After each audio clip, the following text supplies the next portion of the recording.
बिस्मिल्लाहिर्रहमानिर्रहीम। अस्सलाम वालेकुम दोस्तों। लास्ट वीडियो मैंने बनाई थी 26 डिग्री पर ऑटो मोड पे चलाकर एसी मैंने एम्पेयर्स और यूनिट्स आपको दिखाए थे, लेकिन आप में से कुछ लोगों का कहना था कि क्योंकि उस रोज बारिश हो रही थी इसलिए एसी ने कम यूनिट्स कंज्यूम किए। तो आज मैं उस वीडियो के मुकाबले में ये वीडियो लेकर आ रहा हूं जिसमें मैं टेम्परेचर सेटिंग तो वही रखूंगा, मोड भी वही रखूंगा, यानी कि 26 डिग्री पर ऑटो पर एसी चलाऊंगा।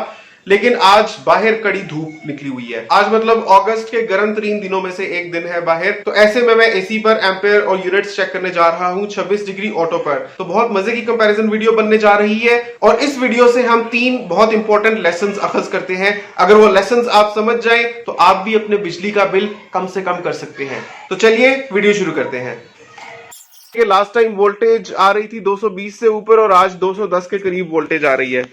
देखते हैं कि धूप या वोल्टेज से क्या फर्क पड़ता है एम्पेयर्स और यूनिट्स पर। सब्सक्राइब कीजिए tech show with Bilal channel को और प्रेस कीजिए बेल आइकॉन को टेक्निकल अपडेट्स और बेहतरीन इंफॉर्मेटिव वीडियोस वक्त पर देखने के लिए। दोस्तों मैं एसी को ऑन करने लगा हूं और सबसे पहले इसका टेम्परेचर चेक कर लेते हैं कि रूम का अभी एग्जिस्टिंग टेम्परेचर क्या है। तो मैंने ये ऑन कर दिया है। सबसे पहले मैं मोड से ड्राई सिलेक्ट करता हूँ। ये मैंने ड्राई मोड सिलेक्ट किया है तो ये एसी रूम का टेम्परेचर बता रहा है। रूम का टेम्परेचर आज 30 डिग्री सेंटीग्रेड है। डॉलेंस का एनरकॉन 30 ऐसा एसी है कि जब आप ड्राई मोड पे ऑन करते हैं तभी वो रूम का टेम्परेचर बताता है। मैं इसको 26 पर सेट कर रहा हूँ। ये मैंने 26 पर सेट कर दिया है। साथ ही मैं मोड को कर देता हूँ ऑटो। ये मैंने ऑटो मोड पे 26 डिग्री पर सेट कर दिया। इसको 30 डिग्री से स्टार्ट हुआ है। मैंने इसको भी रीसेट कर दिया है ताकि शुरू से आपको सारी चीजें बता सकूं। दोस्तों आज वोल्टेज आ रही है 210 जो कि उस दिन के मुकाबले में कम है। उस दिन आपने देखा था कि 220 से ऊपर वोल्टेज आ रही थी, तो आज 210 वोल्टेज है। देखते हैं कि कम वोल्टेज पर क्या फर्क पड़ता है। एम्पेयर्स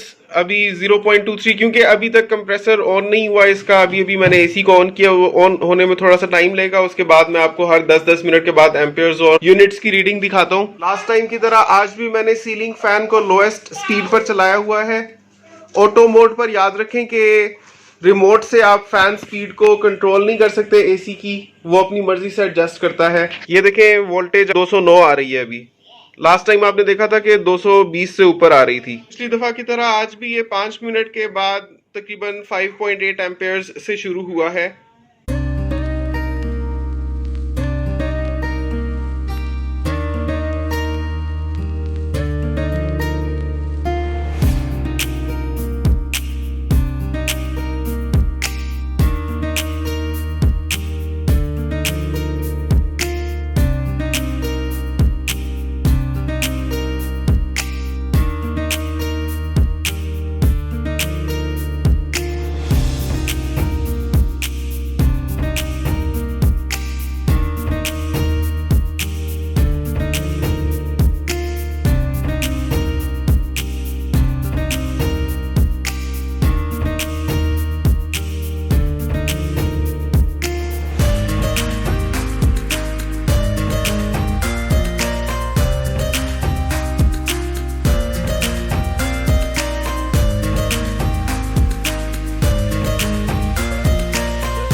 दोस्तों चलें अब आ जाते हैं एनालिसिस की तरफ। सबसे पहले मैं आपको रेफरेंस पॉइंट के तौर पे पिछली वीडियो का डाटा दिखा रहा हूं जिसमें मैंने दिन के वक्त 26 डिग्री ऑटो पर एसी चलाया था, लेकिन उस दिन बारिश हुई थी और 29 डिग्री था कमरे का टेम्परेचर एसी चलाने से पहले। तो आप देखें कि 6.13 से एम्पेयर्स शुरू हुए थे और 2.88 तक ड्रॉप हो गए थे 1.5 घंटे में। आज का एक्सपेरिमेंट भी मैंने 1.5 घंटे तक ही किया है, तो अच्छा कंपैरिजन हो जाएगा इस रिजल्ट के साथ। और ये भी देख लेंगे जिस दिन बारिश हो रही थी तो टोटल यूनिट्स 1.26 यूज हुए थे 1.5 घंटे में।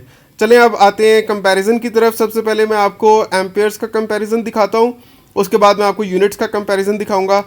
इस चार्ट में आप देख रहे हैं जो लाल रंग का ग्राफ है वो आपको आज के दिन के एम्पेयर्स दिखा रहा है, यानी कि जब मैंने धूप निकली हुई थी बाहर तो एसी चलाया और 30 डिग्री सेंटीग्रेड था रूम का टेम्परेचर, उससे स्टार्ट हुआ। तो आप देख सकते हैं कि 7.6 10 मिनट के बाद एम्पेयर्स ले रहा था और मिनिमम एम्पेयर्स 3.47 तक ड्रॉप हुए 1.5 घंटे के बाद, जबकि लास्ट वीडियो के एम्पेयर्स आप नीचे ब्लू ग्राफ में देख सकते हैं। तो ओवरऑल ये साफ वाजे है कि आज के दिन थोड़े से ज्यादा एम्पेयर्स यूज हुए। तो भला अगर इतना एम्पेयर्स का फर्क हो तो यूनिट्स में कितना फर्क पड़ता है, चलें वो देखते हैं। इस ग्राफ में आप देख सकते हैं दोनों टेस्ट्स के यूनिट्स। नीचे जो नीले रंग का ग्राफ है वो पिछली वीडियो का ग्राफ है, जिसमें जब बारिश हो रही थी तो मैंने एसी चलाया था, तो टोटल 1.26 यूनिट्स यूज हुए थे। आज धूप निकली हुई थी तो मैंने एसी चलाया तो 1.33 यूनिट्स यूज हुए। देख सकते हैं कि कुछ ज्यादा फर्क नहीं है। इस ग्राफ से 3 बातें सामने आती हैं। एक ये कि जिस दिन बारिश हो रही हो या कड़ी धूप निकली हुई हो, इतना ज्यादा फर्क नहीं पड़ता यूनिट्स पे, खास तौर पे इस वजह से क्योंकि मेरा आउटर यूनिट एसी का शेड में लगा हुआ है। अगर वो मैंने छत के ऊपर लगाया हुआ होता जब उस पर डायरेक्ट धूप पड़ रही होती तो मेरा मानना है कि ज्यादा यूनिट्स यूज हुए होने थे, लेकिन क्योंकि मेरा आउटर यूनिट शेड में लगा हुआ है इस वजह से दोनों रीडिंग्स में कुछ खास फर्क नहीं है। दूसरा ये कि लास्ट टेस्ट मैंने जब किया था तो वोल्टेज आ रही थी ऑन एवरेज 226 वोल्ट्स, जबकि आज के इस टेस्ट में वोल्टेज ऑन एवरेज 209 वोल्ट्स आती रही है। तो आप देख सकते हैं कि वोल्टेज अलबत्ता कम है। जब वोल्टेज कम होगी तो करंट थोड़ा सा ज़्यादा वैसे भी लेगा एसी, क्योंकि फॉर्मूला होता है W = V × I, जिसमें W यूनिट्स या वोल्टेज को कहते हैं, V वोल्टेज होती है और I करंट होता है। तो अगर वोल्टेज कम होगी तो करंट वैसे भी ज़्यादा लेगा एसी। तो वो आपके सामने है कि आप देखें कि अगर वोल्टेज में इतना फ़र्क हो, यानी कि 209 एवरेज या 226 एवरेज, तो यूनिट्स में इतना फ़र्क पड़ता है, जो कि बहुत ज़्यादा फ़र्क नहीं है। तीसरी बात जो इस वीडियो से प्रूव होती है वो ये है कि मैंने 2 दिन एक्सपेरिमेंट किया। वैसे मैं एक टेम्परेचर के ऊपर एक ही दफ़ा टेस्ट करता हूँ, तो हो सकता है आप में से किसी के दिल में ये बात आती हो कि एक दफ़ा तो इसने किया तो ये रीडिंग्स आई हैं, नेक्स्ट टाइम अगर ये टेस्ट करे तो क्या यही रीडिंग्स आएंगी या नहीं, मतलब एक ही टेम्परेचर के ऊपर भी वेरी करता है एम्पेयर या यूनिट्स या नहीं। तो वो भी इस टेस्ट से जाहिर हो जाता है कि कोई ख़ास फ़र्क नहीं है। जो रीडिंग्स उस दिन थी वही रीडिंग्स आज है, थोड़ी सी ज़्यादा अगर है तो इस वजह से है कि कमरे का टेम्परेचर 1 डिग्री शुरू से ज़्यादा था, और दूसरी वजह ये कि वोल्टेज कम आ रही थी। मेरा मानना है कि उस 1 डिग्री से भी इतना फ़र्क नहीं पड़ा। अगर वोल्टेज पूरी आ रही होती 226 तो शायद आज भी 1.26 के बिल्कुल करीब यूनिट्स यूज होनी थी। बहरहाल 1.33 भी कोई बहुत ज़्यादा यूनिट्स नहीं है। तो दोस्तों देखा आपने कितना इंपॉर्टेंट होता है एसी के आउटर यूनिट का लोकेशन। मतलब क्योंकि मैंने अपने सिर्फ एसी का आउटर यूनिट शेड में लगाया हुआ है तो मुझे इस चीज से फर्क नहीं पड़ता कि बाहर धूप निकली हुई है या बारिश हो रही है, दोनों ही दिन मेरा एसी कम बिजली खा रहा है। हालांकि उस दिन और आज के दिन के बाहर के टेम्परेचर में ड्रास्टिक डिफरेंस था, लेकिन मेरे एसी की परफॉर्मेंस आज भी वैसी ही थी जैसी उस दिन थी। यानी कि जब मैं रूम में एंटर होता था मुझे ऐसे लगता था जैसे मैं नथिया गली में आ गया हूं, और यूनिट्स में भी कोई बहुत ज्यादा फर्क नहीं है। तो मैं आपको यही सजेस्ट करूंगा कि जब भी आप एसी इंस्टॉल करवाएं, अपने एसी का आउटर यूनिट कोशिश करें कि शेड में लगवाएं। बाकी जो भी टेस्ट्स मैं करता हूं अपनी डिजिटल एम्पेयर मीटर के साथ, उनको आप ट्रस्ट कर सकते हैं, क्योंकि आपने देखा कि उस रोज की रीडिंग्स और आज की रीडिंग्स लगभग सेम है। तो डिजिटल एम्पेयर मीटर आपको बिल्कुल जेन्युइन रीडिंग्स दिखाता है। आप 2 मुख्तलिफ दिन सेम सेटिंग्स के ऊपर टेस्ट करें तो आपको सेम रिजल्ट्स मिलेंगे। उम्मीद करता हूं आपको आज की वीडियो बहुत इंटरेस्टिंग और इन्फॉर्मेटिव लगी होगी। क्या चाहते हैं आप नेक्स्ट वीडियो में किस टेम्परेचर और मोड के ऊपर बनाऊं, जरूर कमेंट करके मुझे सजेस्ट करें, और इस वीडियो को लाइक जरूर करें, शेयर करें, ताकि सब तक ये नॉलेज पहुंचे। आपसे मिलता हूं मैं अगली वीडियो में, तब तक के लिए अल्लाह हाफिज।